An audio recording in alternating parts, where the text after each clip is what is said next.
আসসালামু আলাইকুম। আমি আজকে আসছি বিখ্যাত সিরাজগঞ্জের সেই গোলামের হোটেল। এটা আসলে নাম হচ্ছে গোলাম হোটেল। এই গোলাম হোটেলের মালিকের নাম হচ্ছে গোলাম, তার নামের সাথে আসলে এটা নামকরণ করা হয়েছে গোলাম হোটেল। কিন্তু নর্মালি আমরা মানে সবাই জানে এটা হচ্ছে গোলামের হোটেল নামে আসলে পরিচিত। এটা হচ্ছে সিরাজগঞ্জের এনায়তপুরে যে খাজা মেডিকেল কলেজ ইউনিভার্সিটি, খাজা মেডিকেল কলেজ হাসপাতাল আছে, সেই হাসপাতালের কাছে এটা দেখতে পাচ্ছেন খাজা মেডিকেল কলেজের হাসপাতাল। তো এটার পাশেই এই গোলামের হোটেলটা, আসলে এটা গোলামের হোটেল। এই পাশে হচ্ছে যমুনা নদী দেখা যাচ্ছে সামনে।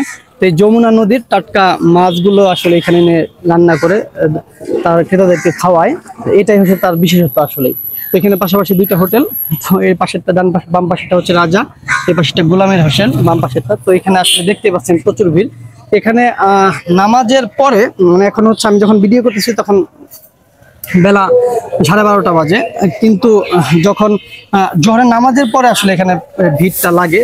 এখানে হচ্ছে আপনারা দেখতেই পাচ্ছেন যে সব ওপেন, আসলে এখানে সব ওপেনলি কাজ করা হচ্ছে। মুরগি রান্না করা হবে, মুরগির জন্য মুরগি করা হচ্ছে। তারপর হচ্ছে পেঁয়াজ মশলা।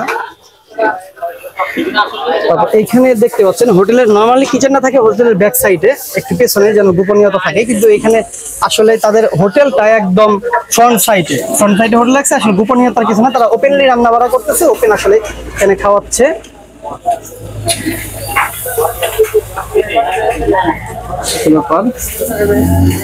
প্রচুর ক্রেতাদের ভিড় এখানে। ইনি হচ্ছে আমাদের গোলাম কাকা। কাকা ভালো আছেন?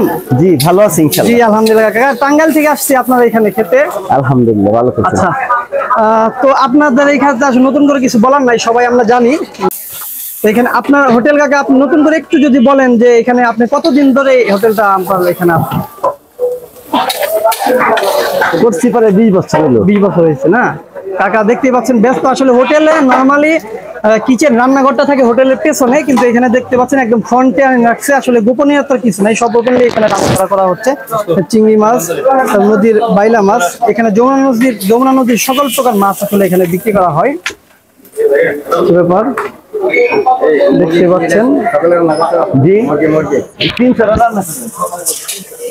দেখতে পাচ্ছেন একদম সব ওপেন কাঁচা মাংস এখানে রেখে দেওয়া হয়েছে কেটে। এগুলা সব রান্না করা হবে।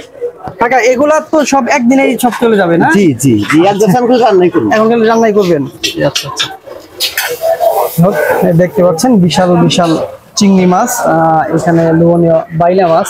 এটা আসলে এখনো এরকম পাওয়া যায় না। এখানে বাম মাছ আছে, এখানে গরুর মাংস, নদীর বোয়াল মাছ, এটা সম্ভবত আয়ের মাছ, মাংস, এই মুরগির মাংস সব এখানে দেখতেই পাচ্ছেন। প্রচুর মানুষের সমাগম, এখানে প্রচুর মানুষের ভিড়।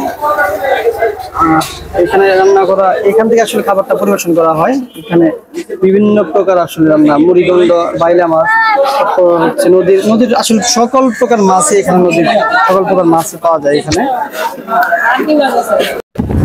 হোটেলের ভেতরে যেমন চেয়ার টেবিলের ব্যবস্থা আছে, সেরকম পাশাপাশি বাঙালিয়ানা একটা ফিল দেওয়ার জন্য এখানে চৌকি পেতে আসলে বসে খাওয়ার ব্যবস্থা রয়েছে। দেখতে পাচ্ছেন এখানে চৌকিতে আপনারা বসে, একদম আমরা গ্রামে যেভাবে বসে খাই ওইরকম একটা ব্যবস্থা এখানে কিন্তু রয়েছে। এখানে দেখতে পাচ্ছেন অনেক ভাইয়েরা এখানে বসে আছে।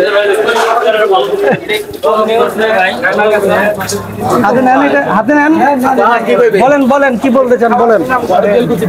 ভাইরা কোন জায়গা থেকে আসছেন খেতে? আরেকটু কাছে নেন। আচ্ছা, এখানে কি রেগুলার খান? তাই রেগুলার না, মাদ্রাসা যে মনে করেন। হ্যাঁ, তা খাবারের কি অবস্থা, মানে আপনার মতামত কেমন? খাবার আমার অবস্থা আছে, কিন্তু এই যে মুরগি ভালো না, মুরগি পোড়া পোড়া লাগছে। আমাদের বেলকুচি একটা আছে জায়গা ভালো। কি নাম কি ওইটার? ফরিদপুরি হোটেলে। আচ্ছা আচ্ছা, বেলকুচি। ইনশাল্লাহ যাবো ইনশাল্লাহ। এখানে ভাইয়েরা একদম বাঙালি পরিবেশে চৌকিতে বসে, ল্যাপটা দিয়ে বসে একদম খাচ্ছে এখানে। এই হচ্ছে এই হোটেলের পরিবেশ। আসলে এখানে দেখতে পাচ্ছেন এই যে এই পাশে যে দেখা যাচ্ছে দূরে এটা হচ্ছে আসলে যমুনা নদী। এই নদীর মাছগুলাই আসলে বিভিন্ন রকমের মাছগুলো এখানে এসে একদম লাইভ রান্না করা হয় সবার সামনে, তারপরে এগুলো পরিবেশন করা হয়। আসলে হোটেলের পরিবেশটা আসলে অতটা ভালো না সত্যি বলতে, যেটা মনোমুগ্ধকর নয়। এগুলো মানে গ্রামীণ একটা পরিবেশ, গ্রামের সাইডে আর কি দেখতে পাচ্ছেন এই হোটেলটা। আমরা এখানে খেলাম চিংড়ি মাছ, তারপর মুড়িগন্ড আর হচ্ছে গরু মাংস। সবগুলো খাবার আসলে অন্যরকম ছিল, একদম অথেন্টিক মাছ তো একদম লাইভ এখানে রান্না করে, তো চোখের সামনে রান্না করে। তো এটার টেস্ট আসলে অন্যরকম, একদম টটকা মাছগুলো নদীর মাছ, সেটা আপনারা বুঝতেই পারছেন এগুলো টেস্ট আসলে কীরকম হয়। তো যাই হোক, আজকের মতো চলে যাব, তো আবার কোনোদিন হয়তো আসবো কোনো একটা রেস্টুরেন্টে, কোনো একটা প্লেসে। তো সবাই আমার জন্য দোয়া করবেন। আল্লাহ হাফেজ, আসসালামু আলাইকুম।